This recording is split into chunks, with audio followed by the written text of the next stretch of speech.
Number 3, okay? This should be the final one, hopefully.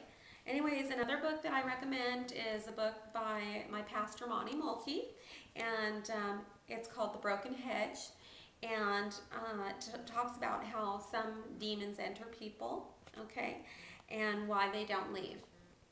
And it also discusses why, in a way, why people are drawn towards things, or why all these bad things are happening, and it's very good. But anyways, he's from Thousand Oaks if you want to order the book from him.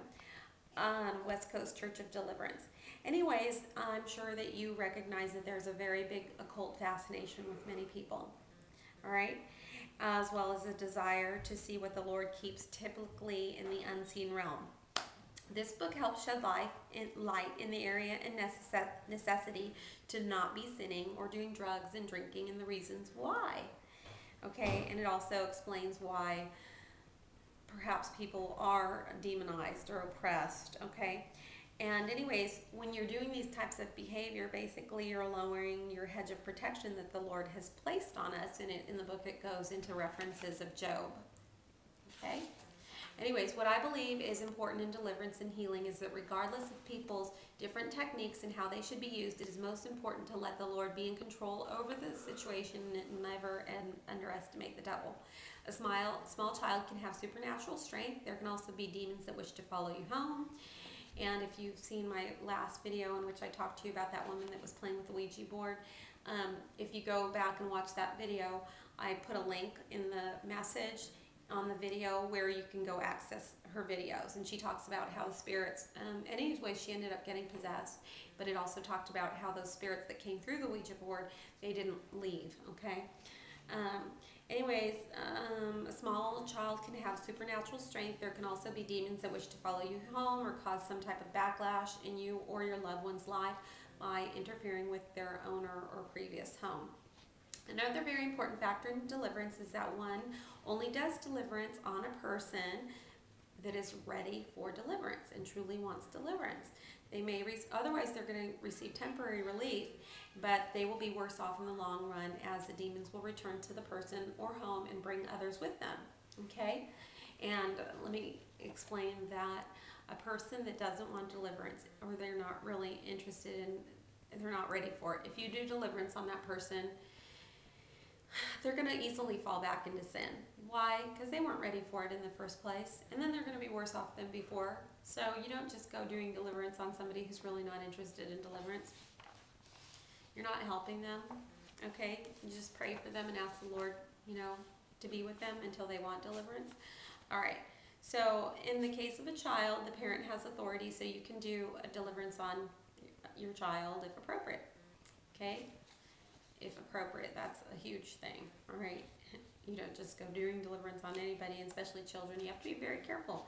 Anyways, points of importance are that the party you're helping truly wants deliverance and is completely a willing participant. For example, if they don't want to get rid of their Ouija boards and anything in their house that may be drawing negative things into their lives, or they don't want to leave these friends that are involved in all this occultism, then you can't really help them. So they may say they really want help, but if they're not going to let go of these things, then you shouldn't. I mean, I wouldn't help them, because it's not going to be a complete deliverance.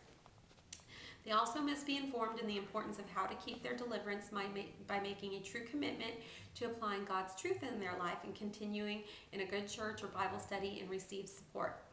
Forgiveness and inner healing is known to weaken the grips of demons and make it easier for them to leave their host. So it is good if you have the chance to work on these areas of the person before a deliverance session. A lot of people have oppression, depression, and all this other stuff from so many inner hurts. They are hurt. They've been molested. They've been abused. And they're angry. They're bitter. They've been through the mill.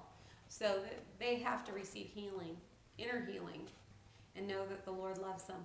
We all go through different situations. So it just loosens these strongholds they might have. Okay, another technique used by my Pastor Monty, well, let me see, I'm not going to go into that. I may save that for another time. But anyways, let me move on to an important factor is to bind backlash and prevent or command the demon from being extremely violent or spitting, etc. And I know that sounds crazy. Some of you might not want to ever get into that stuff, but I'm just, that was just part of my study, okay? I'm not going to go into that too, because that's really going into the deeper things. And so I'm going to leave that for another time. But I do want to discuss a story that I saw on television that really made me sad, and that was a transgender wanted help, and so he went to a church seeking help. And anyways, what happened was he was swarmed by a bunch of tongue-talking people, and I'm not against tongue-talking people. There's absolutely nothing wrong with that. But the thing is, they didn't help him. He truly needed inner healing and perhaps some deliverance. But he was basically swarmed by all these people that were talking and yelling and speaking in tongues, and they didn't help him. And he left confused. And like, what the heck was going on? He didn't know what was going on. He was scared. You just can't approach someone like that. That doesn't help them. Okay, so they scared him basically. And so basically it's wise to know when to speak in tongues, or if that's what you do, you have to have some type of order and apply knowledge in this area. And anyways, so that was another thing. Oh, and another situation, how much time do I have, Austin? 6. I have 6 minutes? Well, you only have till 11. No, what time? What is my time right now? 6:40. Okay. So I wanted to go into another important aspect. There was you have to be aware, is there really psychological problems? Is there demonization really there? Sometimes people they really have epilepsy, okay? Or they really have a physical condition that has nothing to do with demons.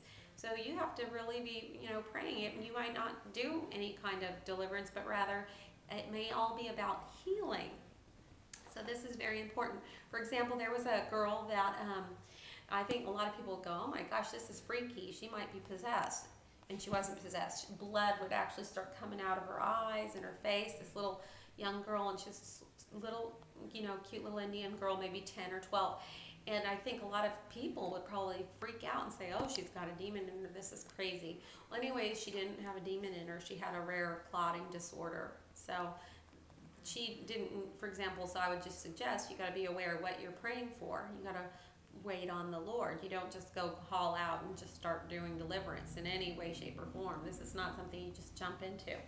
So anyways, another thing is, I'm going to skip around because I'll probably say this for another time.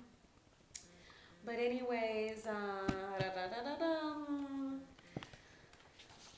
I think what's important is that the field is extensive. One must look at it in a multifaceted way. We must be greatly informed, prayed up, aware of the positives and negatives. We must never be too wise or too proud to gather the knowledge of others to aid us in helping people that need deliverance. And we must also never lose sight that even the smallest miracles are the ones we take in faith are equally important to the greatest miracles.